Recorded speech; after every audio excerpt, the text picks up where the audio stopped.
আসসালামু আলাইকুম ওয়া রাহমাতুল্লাহি ওয়া বারাকাতুহু। আজকে বিখ্যাত একটি হাদিস নিয়ে আমরা আলোচনা করব ইনশাআল্লাহ।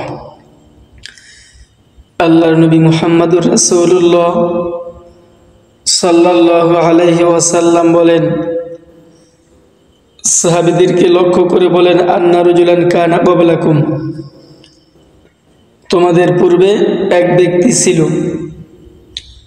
রাগাসাহুল্লাহু মাল, তিনি ছিলেন অঢেল সম্পদের অধিকারী। ফাকালা লিবানিহি লাম্মা হুদির, তিনি তার সমস্ত সন্তানদেরকে ডাক দিলেন, ডেকে বললেন, আইয়ু আব কুনতু লাকুম, আমি তোমাদের কেমন পিতা ছিলাম?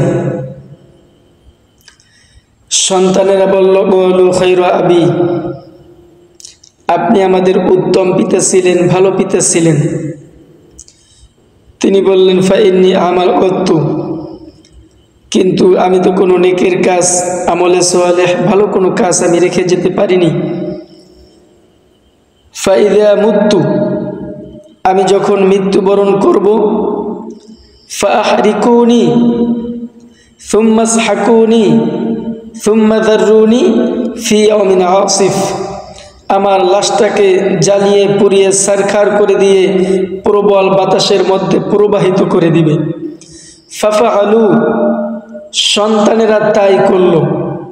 ফাজামাহুল্লাহ, আল্লাহ সুবহানাহু ওয়া তাআলা আবার তাকে একত্রিত করলেন, জিজ্ঞেস করলেন, মা হামালুকা আলা হাদা, কিসে তোমাকে এই কাজ করতে উদ্বুদ্ধ করেছে?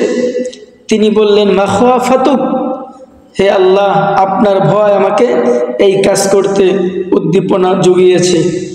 আল্লাহ বললেন, ফাতালাক্কাহু বিরহমাতিল্লাহ। এই কথা বলার সাথে সাথেই যখন তিনি বললেন মাখাফাতুক, আপনার ভয়, এই কথা বলার সাথে সাথে আল্লাহর রহমত তাকে বিষ্টন করে ফেলেছে। সুবহানাল্লাহ।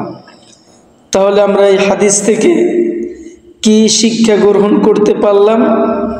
যে আমরা দুনিয়ার জীবনে যদি কোনো অপরাধ করেই থাকি, সেখান থেকে যদি আল্লাহ সুবহানাহু ওয়া তাআলার কাছে হৃদয় থেকে সেখান থেকে ফিরে এসে সম্মুখ জীবনে যদি আল্লাহ এবং তার রাসূলের, আল্লাহর বিধান এবং রাসূলের তরিকা সাল্লাল্লাহু আলাইহি ওয়াসাল্লামের তরিকা অনুযায়ী যদি আমরা জীবনযাপন করতে পারি, অবশ্যই আল্লাহ সুবহানাহু ওয়া তাআলা আমাদেরকে ক্ষমা করে দিবেন।